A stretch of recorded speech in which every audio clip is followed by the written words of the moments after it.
like language, truth is more like a process. And I would say it's a process that you actually embody rather than conceptualize abstractly. And one of the ways I've thought about it is that if you're seeking the truth, then what you don't know is more important to you than what you know. And that's a fundamental orientation, right? I mean, what I've been doing since September, and I've had friends who've been helping me with this, but I think I've been doing this for a long time, is I'm trying to figure out where I'm wrong.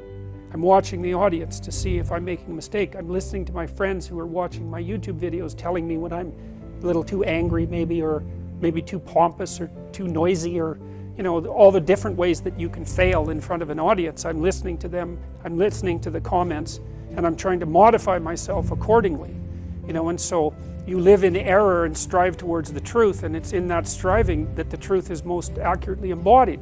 But then I would also say one other thing, and this is what I like about the existentialists, is that there's a kind of emphasis on pragmatic truth among the existentialists, because they claim that your truth is something that you should act out, not merely hold, because to act out is to believe it.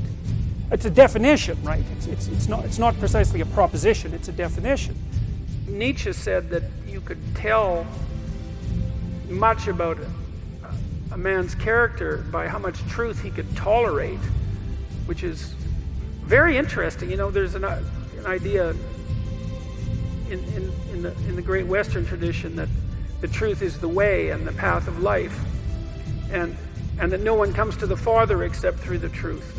And I believe that to be the case, because I don't think that you can manifest who you are without the truth. And so I think it's literally and metaphorically true that the pathway to who you could be if you were completely who you were is through the truth.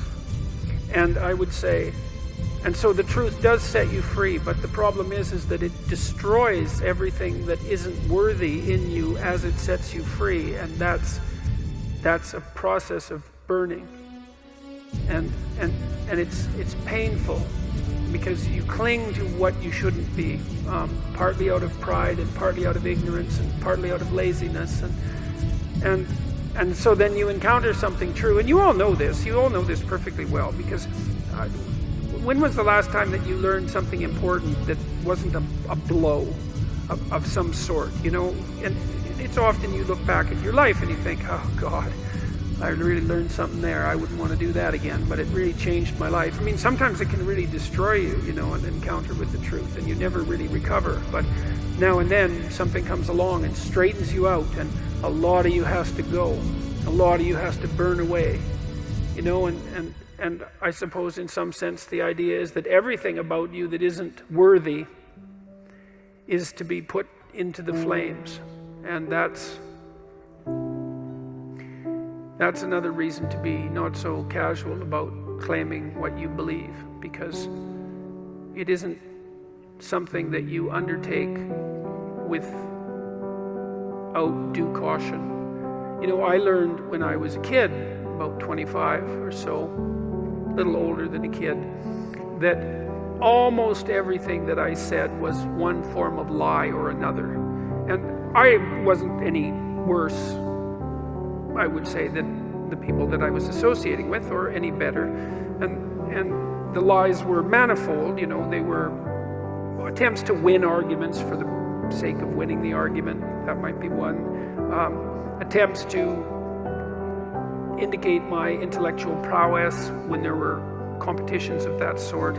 Maybe just the sheer pleasure of engaging in an intellectual argument and winning. My inability to distinguish between ideas that I had read and incorporated because I had read, but hadn't realized that I hadn't yet earned the right to use, all of that. And I had this experience that lasted a long time. Well, I would say it's really never gone away. And I think this was the awakening of my conscience, essentially. And I didn't realize this until much later, when I was reading Socrates' Apology. This voice, for lack of a better word, made itself manifest inside me, and it said every time I said something that wasn't true, and that's usually what it said. That's not true. well, you should tell the truth, or at least you shouldn't lie. It's like, you can't tell the truth because what the hell do you know? But you cannot lie. You know, like each of us knows when we're about to utter something that isn't true. Now, sometimes maybe you're confused about it because you're ignorant and you're biased, and so you say something and it might be true and it might not be, but you're not clear about it. But sometimes it's pretty damn clear that you say something or you do something that you know perfectly well not to be true, and you do it anyways. And the proposition that Genesis puts forward is, if you act in truth, then the order you produce is good, regardless of how it appears. It's an axiomatic statement of it's an axiomatic ethical proposition that the job of whatever extracts order from chaos is properly done if it's done in truth. The thing about telling the truth that's so adventurous is that you let go of what you want and you replace it with a hypothesis. It's the hypothesis of faith. And the hypothesis is, it doesn't matter what I want, because I don't know even what I should want. Instead, I can say what I'm going to make a claim, a philosophical claim, that if I tell the truth as carefully as I can, then whatever happens is the best that could have possibly happened in that situation, no matter how it looks. Right. And well, but it's adventurous. That's the thing that's so fun about it. And I think this is also why it's not merely you should bow down to the rules, because that's sort of a slave mentality in some sense, right? I mean, you have to be a slave to things. You have to be disciplined. So I'm not denying the utility of following the rules, but telling the truth is much more dynamic than that, because you don't know what's going to happen, and you don't care, or maybe to put it more precisely, as I said, you assume that whatever happens is the right thing. The idea is that the being that you speak forth from potential with truth is good. It's like, that might be true. Well, Jesus, just think what it would be like if that was true. Well, how do you set things right? Tell the truth.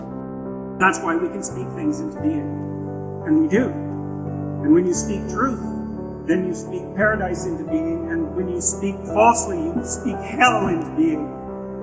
And that's the truth.